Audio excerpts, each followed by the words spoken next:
Hello everyone, আমি রেমা আর আমার নতুন একটি ব্লগে তোমাদের অনেক অনেক ওয়েলকাম। তো যে দিনটির ব্লগ আমি শেয়ার করছি সেই দিনটি ছিল মকর সংক্রান্তি বা পৌষ সংক্রান্তি।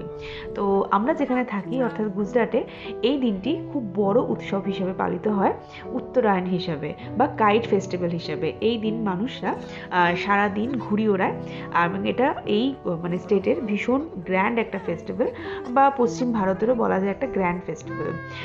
তো এই দিন তো সরকারি বেসরকারি সব ছুটি, ইভেন যে মেড আসে যে বাড়িতে তারা পর্যন্ত ছুটি নেয়, দোকানপাট সব বন্ধ। তো ছুটিয়ে একটা উৎসব যাপিত হয়। তো আমরা যেহেতু বাঙালি, পৌষ সংক্রান্তি তো আছেই, তাই আমরাও একটা প্ল্যান করেছিলাম সব বাঙালি আমাদের এই সোসাইটিতে যারা থাকে তারা সবাই মিলে এরকম সুন্দর একটা দিনে একটা পিকনিক করা হবে। তো আমাদের যে বাড়ির ছাদ, বাড়ি বলবো না সরি, যে ফ্ল্যাটের যে টাওয়ার, সেই টাওয়ারের ছাদে এরকম পিকনিক করা হয় কতগুলো বেঙ্গলি ফ্যামিলি নিয়ে। আর কিছু কাইট ওড়ানো হবে, গানও চলবে এবং তার সাথে খাওয়া দাওয়া হবে।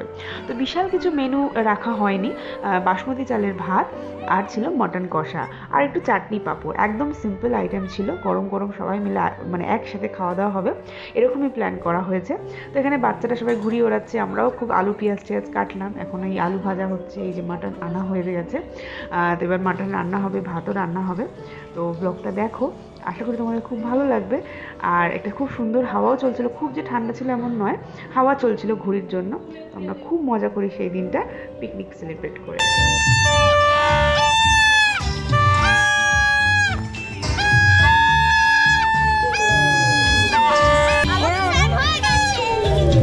আস্তে লেগে যাবে, লেগে যাবে, ওরম করে ঘুরিও না।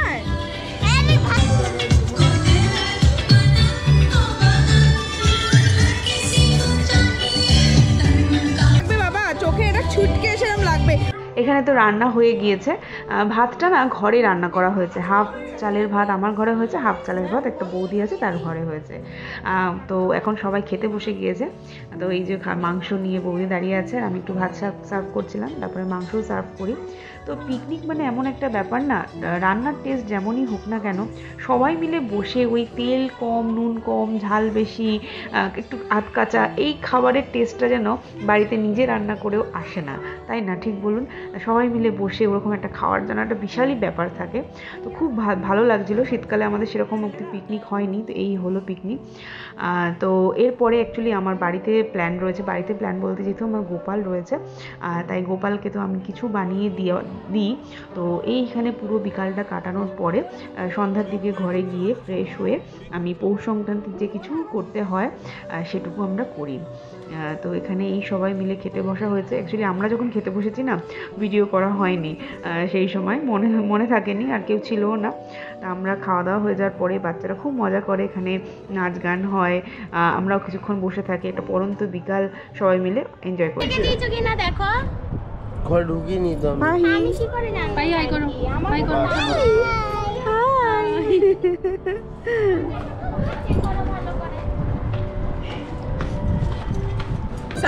বন্ধ লাগছে, খালি ফেনা উঠছে তো, মুখ দিয়ে গেজা উঠবে। অষ্টমঙ্গলে এসেছে আমার।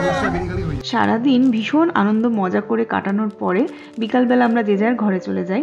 তো এখন আমি এখানে রান্নাঘরে এসেছি নারকেল, ময়দা, রাইস ফ্লাওয়ার, এটা দেখে বুঝতেই পারছো একটু পিঠে বানাতে। অ্যাকচুয়ালি বাঙালিদের পৌষ সংক্রান্তি বা মকর সংক্রান্তিতে একটু পিঠে না বানালে মনে হয় দিনটা উদযাপনই করিনি, তাই না? তো আমাদের এখানে তো খেজুরের গুড় পাওয়া যায় না, তাই আমি এখানে অনলাইন মানে অ্যামাজনেই অর্ডার করেছিলাম এই খেজুরের গুড়টা, যেটা 250 গ্রামের মতো। বেশ ভালো ছিল, প্যাকেজিং তো খুব সুন্দর ছিল, বাবল র্যাপ করা আর এরকম সুন্দর সিল করা পুরো প্যাকেজ ছিল, এটা মানে একটা কৌটোর মধ্যে। তো জিনিসটা খুবই ভালো ছিল। এই যে দেখো খেজুরের গুড়টা, আর খেজুরের গুড় ছাড়া এই পৌষ সংক্রান্তিতে বিশেষ করে পিঠে পুলি কিন্তু ঠিক মানায় না, বলুন। তো আমি এখানে বেশি কিছু করিনি। তো আমি এখানে একটুখানি পায়েস বানিয়েছিলাম, গুড়ের পায়েস, আর একটুখানি বানিয়েছিলাম পাটিসাপটা। তো দুটোই আমি গুড় ইউজ করেছিলাম। আর আমি বলে রাখি, যেহেতু আমার গোপাল রয়েছে, আমি কোনো বছর যদি কিছু নাও পারি, আমি অ্যাটলিস্ট গোপালকে পায়েস বানিয়ে দিই। অন্যান্য সময় মা যেহেতু থাকে তখন মা অনেক পিঠে পুলি বানিয়ে থাকে, কিন্তু এবছর যেহেতু মা নেই আর যেহেতু 2-3 দিন পরে আমরা কলকাতা চলে যাচ্ছি, তাই বিশাল কিছু পিঠে পুলি এরকম কিছু বেশি পরিমাণে বানাইনি, কারণ সবটা আমাদের কনজিউম করতে হবে। তো অতটা মিষ্টি কী করে খাবো এই দুদিনে, তার জন্য একদম অল্প পরিমাণে বানিয়েছিলাম। আর যেহেতু গোপালকে দেবো, তাই আমি এখানে ঠাকুরের বাসন বানিয়েই পাটিসাপটা, পায়েস এগুলো আমি করেছিলাম। তো এখানে আমি নারকেলটাকে একটুখানি প্রথমে গুড় দিয়ে হাতে ভালো করে একটু মেখে নিই, তারপর কড়াইয়ের মধ্যে ওটা দিয়ে এই 8-9 মিনিটের মতো জাল দিলেই আমার এখানে পাটিসাপটার যে পুর যেটাকে বলে সেটা রেডি হয়ে যায়। তো অন্যদিকে আমি পায়েসটাও বসিয়ে দুধটা ভালো করে দেখতে থাকি। তবে এখানে একটা কথা বলি, যেহেতু আমি এটা গোপালের জন্য করছি মানে ঠাকুরের বাসনে, তাই আমি মেজারিং কাপ ছাড়াই আমি পাটিসাপটার সব মাপটা নিয়েছিলাম। তো এক্স্যাক্ট মাপ আমি বলতে পারবো না। তবে চালের গুঁড়োটা হচ্ছে মানে ধরুন 30 ভাগ চালের গুঁড়ো হলে হচ্ছে 60 ভাগের মতো ময়দা আর 10 ভাগের মতো একটুখানি সুজি, এরকম একটা মনের একটা মাপ নিয়ে করছিলাম। আর আমি না গোপালের নাম করে করছিলাম। আর একটুখানি দুধ, বাকি আমি ম্যাক্সিমাম ব্যাটারটাই মানে পুরো ব্যাটারটা আমি দুধে বানানোর চেষ্টা করেছি। লাস্টে অল্প পরিমাণে একটুখানি জল লেগেছে। তো প্রথমে ভালো করে লাম্পসগুলো যাতে হয় সেটা ভালো করে হাত দিয়ে অনেকক্ষণ ধরে, অ্যাকচুয়ালি পাটিসাপটার ব্যাটারটাই তো মেন, তো ওটা একটু সময় ধরে একটু বানাতে লাগে যাতে কোনো লাম্পস না থাকে। তো আমি এখানে ভালো করে ব্যাটারটা বানাই, কারণ এখানে আমি প্রথমবার আমি পাটিসাপটা নিজের হাতে বানাই। একটু ভয় লাগছিল, তাও আবার ঠাকুরকে দেবো যেন ঠিকঠাক হয়, আমি শুধু এই ঠাকুরের নাম করছিলাম। তো খুব সুন্দর ব্যাটারটা রেডি করি, তার মধ্যে একটুখানি গুঁড়ো দিয়েছিলাম, এই যে দেখছো, যাতে ব্যাটারটাতে একটু মিষ্টি হয়। অন্যান্য সময় অনেকে চিনি দিয়ে করে, তো আমি এখানে ভাবলাম গুড় দিয়েই পুরোটা করি, কোনো চিনির ব্যবহার করব না। তো এই যে অনেকটা সময় নিয়ে কিন্তু ব্যাটারটা রেডি করি। তো ভালো কিন্তু হয়েছিল। যাই হোক, মাকে যখন ফোন করে বললাম মা আমি পেরেছি, তো মাও খুব খুশি হয়েছিল। একা হাতে পাটিসাপটা শুনেছি একটু টাফ হয়, ওটা ওঠানো বিশেষ করে। অনেক সময় মা মাসিদের তো দেখি চাল বেটে সেই দিয়ে পাটিসাপটা করে, কিন্তু অতটা আমি হয়তো পেরে উঠবো না একা, তাও আবার।